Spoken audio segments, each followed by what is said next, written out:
Baik, Assalamualaikum warahmatullahi wabarakatuh. Em, Perkenalkan, kami dari kelompok 2 yang beranggotakan saya sendiri atas nama Nuril Dayanti. Kemudian ada Najwa Zahra, Fajar Aisyah Kusuma, dan Rifkia Salma. Nah, pada kesempatan kali ini kami akan mempresentasikan materi tentang data link layer. Nah, sebelum masuk ke pembahasan, kita semua pasti sering menggunakan internet setiap harinya, seperti mengirim pesan WhatsApp, membuka Instagram, menonton YouTube, atau bermain game online. Namun, pernahkah kita berpikir bagaimana data-data tersebut bisa berpindah dari satu perangkat ke perangkat lain dengan benar dan tidak tertukar? Nah, jadi agar proses pengiriman data dapat berjalan dengan baik, dibutuhkan suatu sistem yang mengatur komunikasi jaringan. Sistem tersebut dijelaskan dalam model OSI atau yang disebut dengan Open System Interconnection yang terdiri dari 7 lapisan. Nah, untuk pengertian dari data link layer ini adalah lapisan kedua dalam model OSI yang bertugas untuk mengatur proses pengiriman data antar perangkat yang saling terhubung dalam satu jaringan. Nah, lapisan ini itu bertanggung jawab untuk membungkus data menjadi frame, mengatur alamat fisik perangkat, mengontrol akses ke media transmisi, dan mendeteksi kesalahan saat pengiriman data. Nah, sederhananya data link layer ini berfungsi sebagai penghubung antara perangkat dan media jaringan agar data itu dapat dikirim dengan aman dan teratur.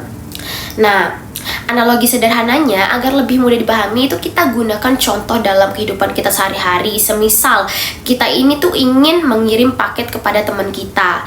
Nah, isi paket itu sama dengan data, kemudian kota pembungkus tuh sama dengan frame, kemudian alamat rumah menjadi alamat rumah penerima itu sebagai MAC address, kemudian kurir yang mengantar itu sebagai media jaringan. Nah, data link layer ini itu memastikan bahwa paket tersebut diberi alamat yang benar dan dikirim ke tujuan yang tepat.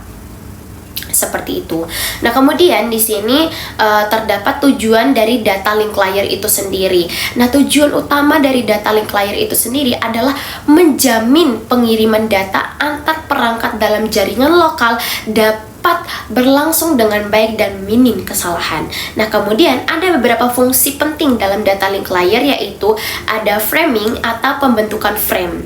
Nah, jadi data yang berasal dari network ini itu tidak langsung dikirim begitu saja, tetapi data tersebut akan dibungkus terlebih dahulu menjadi frame. Nah, frame itu berisi data yang akan dikirim, alamat pengirim, alamat penerima, kemudian informasi pengecekan kesalahan, seperti itu. Nah, kemudian tujuan framing itu adalah agar data itu lebih mudah dikenali dan diproses oleh perangkat penerima. Nah, yang kedua itu ada physical addressing atau pemberian alamat fisik. Jadi data link layer ini menggunakan MAC address atau alamat fisik. Setiap perangkat jaringan memiliki MAC address yang berbeda-beda, sama seperti setiap orang memiliki nomor identitas yang berbeda, seperti itu.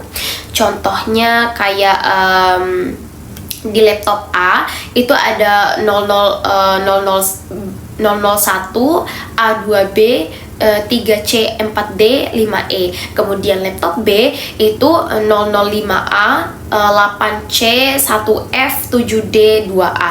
Nah, dengan adanya MAC address, data itu dapat dikirim ke perangkat yang benar, seperti itu. Oke. Yang ketiga yaitu error detection atau deteksi kesalahan. Nah, jadi ketika data itu dikirim melalui jaringan, terkadang itu bisa terjadi gangguan seperti kayak sinyalnya lemah, kabelnya rusak, interferensi. Akibatnya itu data itu bisa berubah atau rusak. Jadi karena itu data link layer itu melakukan pengecekan menggunakan metode seperti ini, kayak seperti CRC atau Churchley Redundancy Check dan checksum. Jadi jika ditemukan kesalahan, maka data itu dapat dikirim ulang, seperti itu. Yang keempat itu flow control. Nah, jadi flow control ini tuh pengaturan aliran data. Nah, jadi flow controlnya itu berguna atau bertujuan untuk pengirim ini tuh tidak mengirim data terlalu cepat. Jadi jika data dikirim terlalu cepat, penerima itu bisa kewalahan sehingga sebagian data itu hilang. Nah, karena itu data link layer mengatur kecepatan pengiriman data agar seimbang seperti itu. Kemudian yang kelima yaitu access control atau pengendalian akses. Nah, dalam jaringan itu banyak sekali perangkat menggunakan media yang sama. Contohnya kayak wifi di kampus. Nah, jika semua perangkat pengiriman data secara bersamaan, maka akan terjadi tabrakan data atau collision. Karena itu data link layer itu mengatur siapa sih yang boleh mengirim data itu terlebih dahulu. Nah, kemudian sublayer pada data link layer. Nah, itu tuh terbagi menjadi dua, yaitu logical link control atau LLC, yang dimana ini tuh bertugas untuk mengontrol komunikasi dengan network layer. Kemudian yang kedua, media access control atau MAC. Nah, jadi dia ini tuh mengatur akses ke media transmisi, atau dia tuh mengontrol akses ke media transmisi. Nah, kemudian cara kerja dari data link layer ini tuh langkah pertama itu ya pengguna mengirim pesan, kemudian data dari aplikasi turun ke network layer, data diteruskan ke data link layer, data dibungkus menjadi frame, data diberi MAC address tujuan, kemudian data dikirim melalui media jaringan, perangkat menerima frame, data dicek apakah ada kesalahan atau terjadi kesalahan, dan yang terakhir yaitu jika tidak ada kesalahan, data diteruskan ke network dan akhirnya sampai ke aplikasi pengguna atau yang aplikasi penerima. Nah, untuk kelebihan dari data link layer ini sendiri yaitu mengurangi kesalahan pengiriman data, membuat komunikasi lebih teratur, mengatur pengguna media jaringan, membantu proses identifikasi perangkat. Nah, untuk kekurangannya sendiri itu ini tuh dia tuh hanya bekerja pada jaringan lokal, kemudian tidak menentukan rute antara jaringan, dan masih membutuhkan lapisan lain dalam model OSI itu. Nah, jadi untuk contoh dalam kehidupan sehari-harinya nih, itu tuh kayak semisal kita itu mengirim foto itu melalui WhatsApp. Nah, yang pertama, foto itu diubah menjadi data digital. Yang kedua, data dibungkus menjadi frame. Yang ketiga, framenya diberi alamat tujuan. Yang keempat, data dikirim melalui wifi. Kemudian yang kelima, HP teman menerima data tersebut. Dan yang keenam, foto berhasil ditampilkan. Nah, jadi proses ini itu terjadi hanya dalam hitungan detik saja. Seperti itu. Halo teman-teman, kita langsung masuk aja ke materi yang akan aku bawakan, yaitu topologi jaringan. Sebagai anak IT, apalagi sekarang kita udah mau selesai semester 2, wajib banget hukumnya buat paham luar dalam soal yang namanya topologi jaringan. Gampangannya tuh gini, topologi jaringan itu cara komputer, server, atau router saling nyambung satu sama lain. Nah, pas kita ngomongin arsitektur jaringan seperti LAN yang ada di lab kampus kita, atau WAN yang lebih luas, kita harus selalu misahin konsep topologi ini jadi dua sudut pandang, yaitu topologi fisik dan topologi logis. Bedanya dari kedua topologi itu apa sih? Jadi gini, coba bayangin di kampus kita ya. Topologi fisik itu ibarat jalanan aspal, letak gedung atau letak parkiran motor yang dibikin sama tukang. Jadi ini tuh beneran wujud aslinya. Nah, di dunia jaringan, topologi fisik itu ngebahas tentang hardware-nya, dimana kita mau menaruh switch, jalur kabelannya mau dilewatin platform atau lantai, PC mana yang mau dicolok ke port berapa. Jadi topologi fisik itu benda yang bisa kita pegang dan kita lihat pakai mata kepala kita sendiri. Tapi ada juga yang namanya topologi logis. Kalau fisik tadi kan jalanannya. Nah, topologi logis ini ibarat aturan lalu lintas atau gimana cara mahasiswa jalan kaki dari gerbang ke kelas. Nggak wujud secara fisik, tapi sistemnya selalu ada. Secara fisik, kabelnya mungkin cuma ditarik lurus. Tapi secara logis, data yang dikirim itu bisa aja muter-muter dulu lewat protokol tertentu sebelum sampai ke tujuannya. Jadi logis di sini murni ngomongin gimana data itu ngalir di dalam kabelnya. Nah, Sekarang kita bedah satu persatu bentuk jalanan alias topologi yang sering kepakai di lapangan. Pertama, yang paling gampang yaitu point to point. Sesuai namanya, ini cuma nyambungin dua perangkat langsung atau face to face pakai satu kabel. Bayangin kalian lagi di kosan, mau mabar atau transfer file film yang ukurannya bergiga-giga ke laptop teman. Kalian tinggal colok satu kabel LAN atau crossover antar dua laptop tersebut dan boom, selesai. Kelebihannya super duper cepet, nggak ada yang ganggu. Pin switch-nya utuh cuma buat kalian berdua. Tapi kebayang nggak kelemahannya? Arsitektur ini nggak bisa digedein atau not scalable. Masa iya tiap ada teman baru yang mau ikutan nongkrong dan mabar, kita harus narik kabel baru dari laptop kita ke laptop dia? Ribet banget kan? Makanya point to point di dunia nyata cuma dipakai buat nyambungin dua router inti antar kota atau dua server database, serta nggak dipakai buat komputer user. Jadi lanjut yang kedua, yaitu hub and spoke. Biar gampang ngebayanginnya, coba lihat flag motor kalian. Di tengah kan ada tromol, kita sebut aja hub. Terus ada jari-jari, kita sebut aja spoke yang nyebar ke luar. Di jaringan, semua komputer kita itu kayak jari-jarinya. Nah, semuanya wajib nyolok ke satu alat pusat di tengah. Kalau zaman sekarang, alat pusatnya itu namanya switch. Jadi topologi ini enak banget buat di maintenance. Coba bayangin, kalian jadi asisten lab jaringan. Kalau ada satu kabel komputer mahasiswa yang putus digigit tikus, ya udah komputer itu doang yang mati. Nggak ngefek ke komputer sebelahnya atau komputer lainnya. Tapi teman-teman harus ingat satu penyakit utamanya yang sering kita sebut single point of failure. Jadi kalau switch yang di tengah itu mati listrik atau hardware-nya jebol, kelar udah. Satu lab bakal offline semua. Karena nggak ada jalur lain buat komunikasi. Nah, buat ngakalin kelemahan hub and spoke tadi, muncullah topologi ketiga, namanya mesh atau jaring. Konsep mesh ini gila sih ya kalau menurut aku. Kenapa? Karena setiap komputer atau perangkat di jaringan bakal saling nyambung satu sama lain secara langsung. Bentukannya beneran ruwet kayak jaring laba-laba. Tapi di balik keruwetannya, topologi ini punya pertahanan yang super kuat atau high availability. Kalau misalnya ada satu jalur utama yang putus, datanya nggak bakal panik. Sistem bakal otomatis mikir, oh jalur A putus, ya udah kita muter lewat komputer si B atau si C aja buat nyampe ke tujuan. Jadi jaringannya bener-bener anti down. Pertanyaannya, kenapa kita nggak pakai topologi mesh aja di kampus atau di warnet biar aman terus? Jawabannya tuh simple, karena keribetan sama kabelnya. Di jaringan mesh itu, kalau kita punya 100 komputer, kita butuh ribuan tarikan kabel. Jadi bayangin pusingnya, kabel manajemennya gimana. Makanya, mesh ini mainannya udah kelas enterprise sih, atau dipakai buat koneksi antar provider internet yang butuh keandalan tingkat dewa. Buat jaringan lokal biasa sih jarang dipakai ya.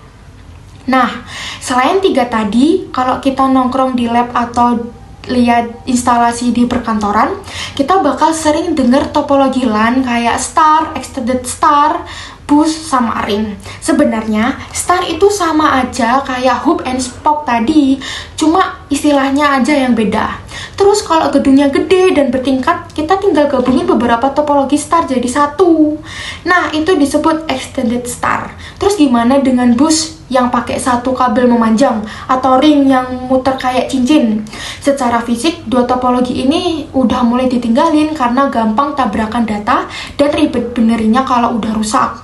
Tapi buat kita sebagai mahasiswa IT, konsep logikanya tetap wajib kita pelajari sebagai fondasi cara data dikirim secara bergiliran.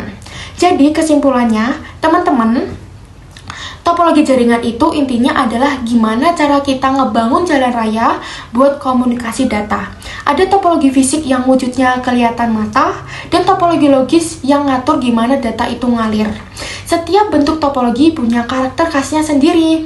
Ada point to point yang jalurnya private dan cepat, ada hub and spoke yang terpusat dan rapi, sampai mesh yang super duper ribet tapi tahan banting. Semuanya itu ngebentuk infrastruktur dasar biar komputer-komputer kita itu bisa saling ngobrol atau komunikasi ya.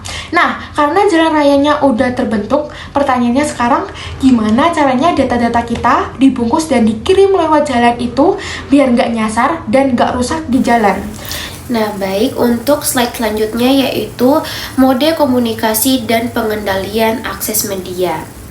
Nah, pengantar. Setelah kita memahami fungsi data link layer, kita juga perlu mengetahui bagaimana perangkat dalam jaringan saling berkomunikasi dan mengatur penggunaan media transmisi agar tidak terjadi tabrakan data. Nah, misalnya di dalam suatu jaringan Wi-Fi ada banyak perangkat seperti laptop, HP, dan komputer yang semuanya ingin mengirim data secara bersamaan. Nah, jika tidak ada aturan, maka data bisa bertabrakan atau collision dan pengiriman menjadi gagal. Nah, karena itu data link layer itu menjadi memiliki dua hal penting, yaitu yang pertama mode komunikasi data, kemudian pengendalian akses media. Nah, yang pertama itu mode komunikasi data. Mode komunikasi data adalah cara perangkat mengirim dan menerima data. Terdapat dua mode yang dibahas pada slide ini, yaitu half duplex, yang dimana pada mode half duplex itu data dapat dikirim atau dan diterima secara bergantian, tetapi tidak dapat melakukan pada waktu yang bersamaan. Nah, kelebihan dari half duplex ini tuh lebih sederhana, kemudian biaya implementasi itu lebih murah. Kemudian yang kedua yaitu full duplex, yang dimana pada mode full duplex ini itu data itu dapat dikirim dan diterima secara bersamaan, seperti itu. Contoh sehari-harinya itu seperti kayak telepon atau video call gitu. Kemudian kelebihan dari full duplex itu ya dia lebih cepat, kemudian lebih efisien, terus itu tidak perlu menunggu giliran, seperti itu. Kalau untuk kekurangannya pastinya biaya perangkat itu lebih mahal, kemudian membutuhkan teknologi yang lebih kompleks. Nah, mengapa full duplex ini tuh lebih baik? Karena dia ini tuh mengurangi waktu tunggu, mempercepat komunikasi, mengurangi kemungkinan terjadinya antrian data. Nah, saat ini itu sebagian besar jaringan modern seperti ini tuh kayak misalnya switch Ethernet, internet fiber, video call itu menggunakan full duplex. Nah, jadi pengendalian akses media selain mengatur cara berkomunikasi, data link layer juga mengatur siapa yang boleh menggunakan data transmisi terlebih dahulu. Karena dalam jaringan itu banyak perangkat memiliki media yang sama. Contohnya, WiFi kampus digunakan oleh mahasiswa, dosen, kemudian staf administrasi. Nah, jika dari semua perangkat mengirim data pada waktu yang bersamaan atau waktu yang sama, maka akan terjadi tabrakan data. Nah, akibatnya itu pastinya itu datanya rusak, kemudian data itu terlambat sampai, seperti itu. Nah, untuk jenis pengendalian akses itu ada contention based access. Pada metode ini itu semua perangkat itu bersaing menggunakan media transmisi gitu.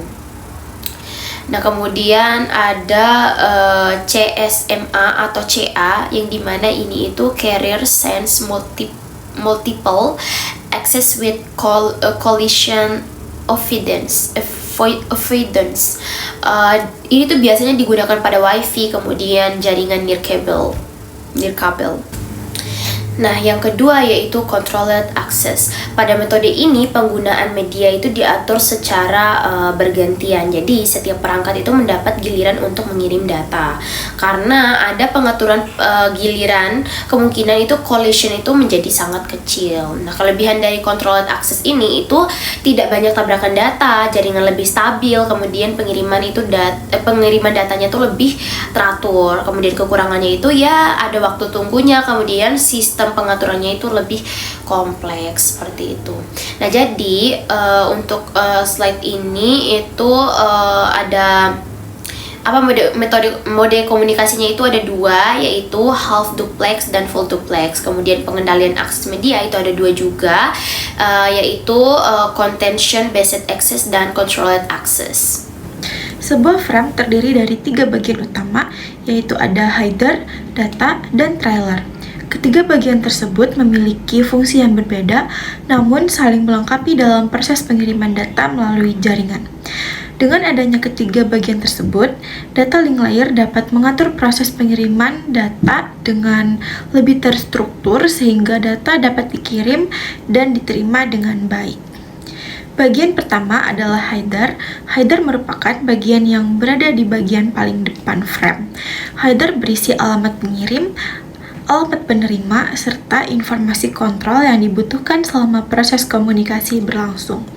Informasi tersebut sangat penting karena membantu perangkat mengetahui dari mana data berasal dan kemana data akan dikirim. Selain itu, informasi kontrol pada header juga membantu mengatur jalannya komunikasi sehingga proses pengiriman data dapat berlangsung secara lebih terstruktur dan teratur. Keberadaan header membuat setiap frame memiliki identitas yang jelas. Dengan begitu, perangkat dalam jaringan dapat mengenali frame yang diterima maupun yang akan dikirim. Tanpa adanya header, perangkat akan kesulitan menentukan tujuan pengiriman data karena tidak terdapat informasi mengenai alamat pengirim maupun alamat penerima. Bagian kedua adalah data. Data merupakan bagian yang berisi informasi yang akan dikirim kepada perangkat tujuan. Bagian ini menjadi isi utama dari sebuah frame karena memuat data yang ingin disampaikan. Informasi yang terdapat pada bagian data merupakan tujuan utama dari proses komunikasi dalam jaringan. Bagian data menjadi komponen yang paling penting karena tanpa adanya data, frame tidak akan membawa informasi maupun kepada perangkat tujuan. Oleh karena itu, bagian ini selalu menjadi isi utama dari sebuah frame. Sedangkan header dan trailer berfungsi sebagai pelengkap agar proses pengiriman data dapat berjalan dengan baik. Bagian ketiga adalah trailer. Trailer merupakan bagian yang berada di bagian paling belakang frame.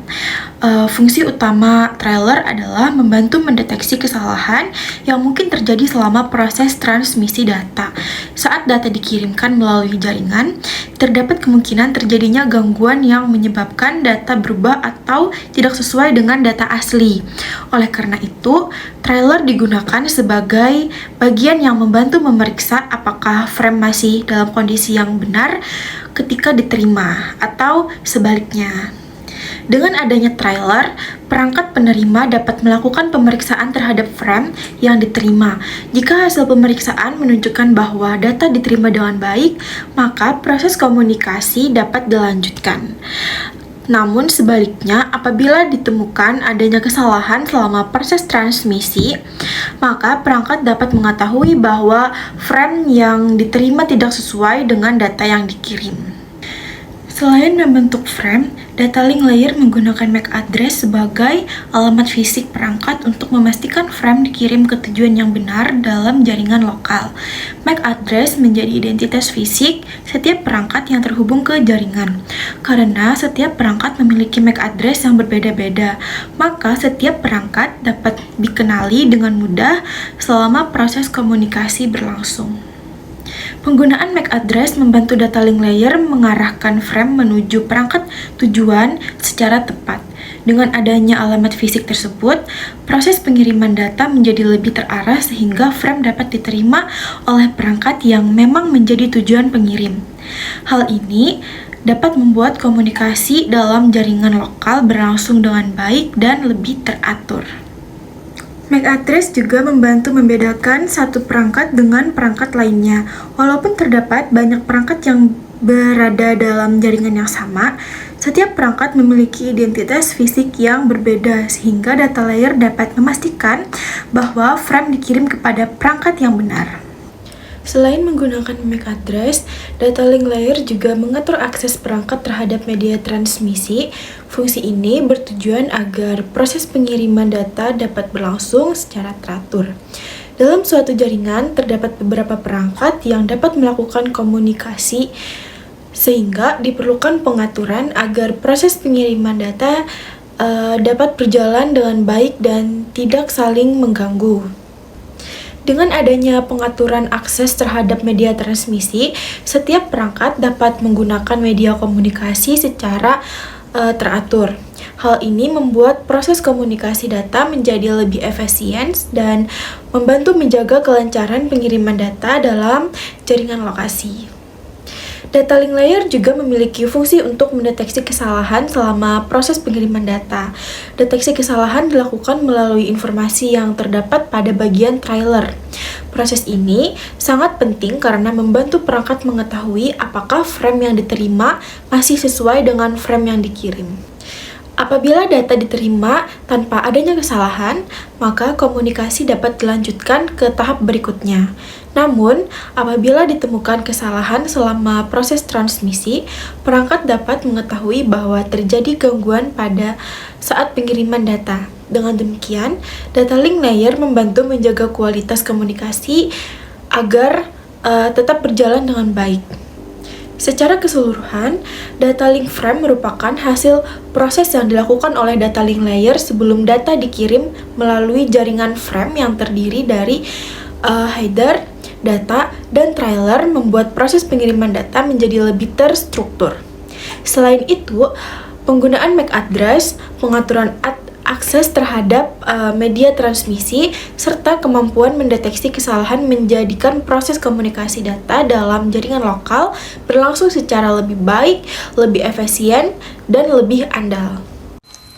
Data link layer merupakan lapisan kedua dalam metode OIC yang berfungsi untuk mengubah bit data mentah dari physical layer menjadi kelompok data yang terstruktur yang disebut frame.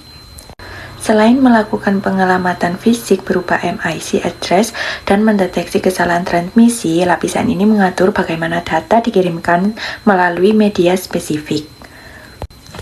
Agar proses pengiriman ini berjalan seragam antar perangkat, dilakukan aturan baku yang disebut protokol. Berdasarkan slide, terdapat 4 protokol utama yang bekerja pada data link layer, yaitu Ethernet, IEEE 802.11, PPP, dan HDLC.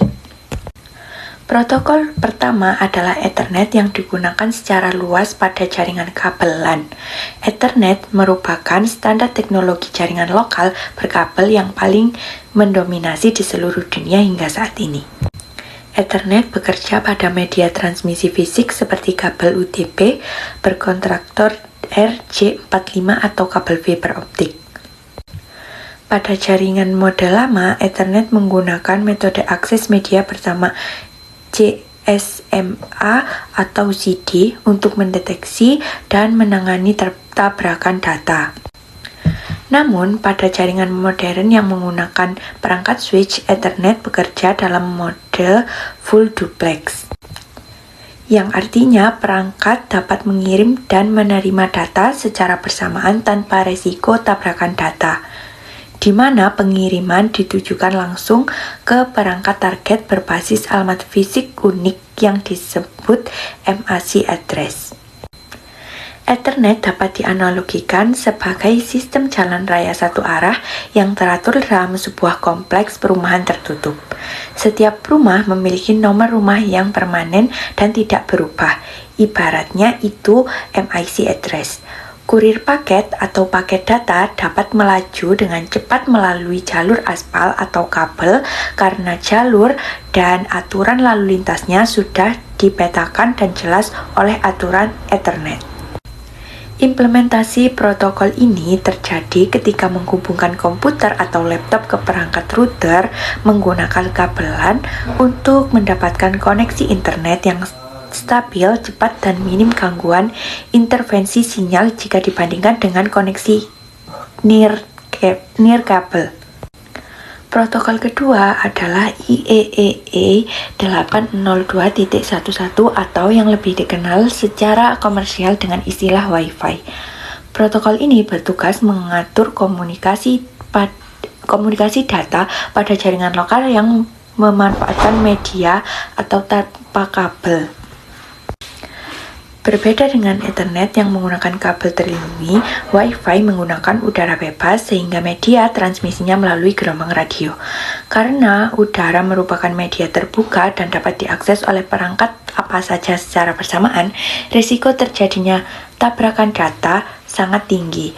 Oleh karena itu, protokol ini menggunakan metode CSMA atau CA. Sebelum mengirimkan data, perangkat angkat akan memantau atau mendengarkan kondisi udara terlebih dahulu. Jika jalur udara terdeteksi sepi dan bebas dari transmisi lain, barulah data dikirimkan untuk menghindari tabrakan di udara.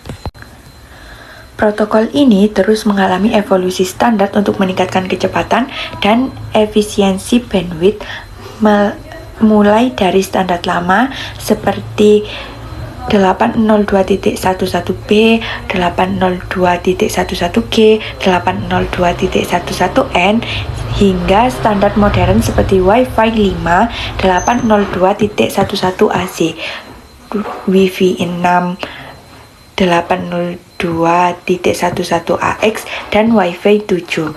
Meskipun kecepatan transmisinya berbeda, aturan dasar pengemasan datanya di lapisan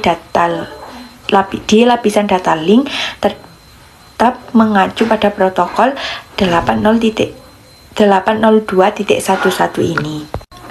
Protokol ini aktif bekerja setiap kali perangkat smartphone, tablet, atau laptop melakukan pencarian sinyal SSID yang terhubung ke perangkat akses point atau router di rumah, kantor, maupun di area publik untuk mengakses jaringan internet tanpa melibatkan kabel fisik. Protokol ketiga adalah PPP, Point-to-Point Protocol. Jika Ethernet dan Wi-Fi dirancang untuk menghubungkan banyak perangkat sekaligus dalam satu jaringan bersama, PPP dirancang khusus untuk menghubungkan dua perangkat secara langsung.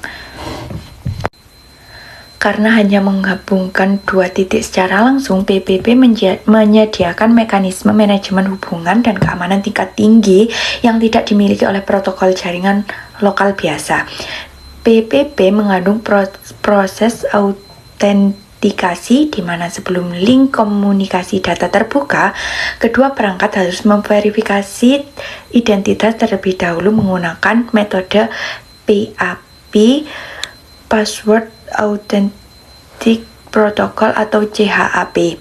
Selain itu, PPP mendukung fitur komersi data untuk menghambat bandwidth serta enkripsi data untuk menjaga kerahasiaan paket. PPP dapat diibaratkan seperti jembatan layang eksklusif yang dibangun khusus untuk menghubungkan gedung instalasi A langsung ke gedung instalasi B. Di kedua ujung jembatan terdapat pos pemeriksaan yang sangat ketat.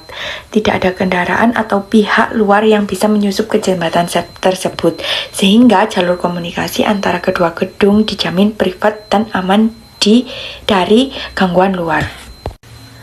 Dalam infrastruktur modern, variasi dari protokol ini disebut PPPoE, Point-to-Point Protocol over Ethernet, digunakan oleh penyedia layanan internet. Ketika modem di rumah pelanggan dinyalakan, modem tersebut akan mengirimkan username dan password langganan ke server pusat ISP melalui protokol PPP untuk divalidasi keaktifan paketnya sebelum diberi akses internet. Protokol keempat adalah HDLC, High Level Data Link Control. Protokol ini merupakan standar yang banyak diimplementasikan pada komunikasi One Wide Area Network atau jaringan berskala geografis luas.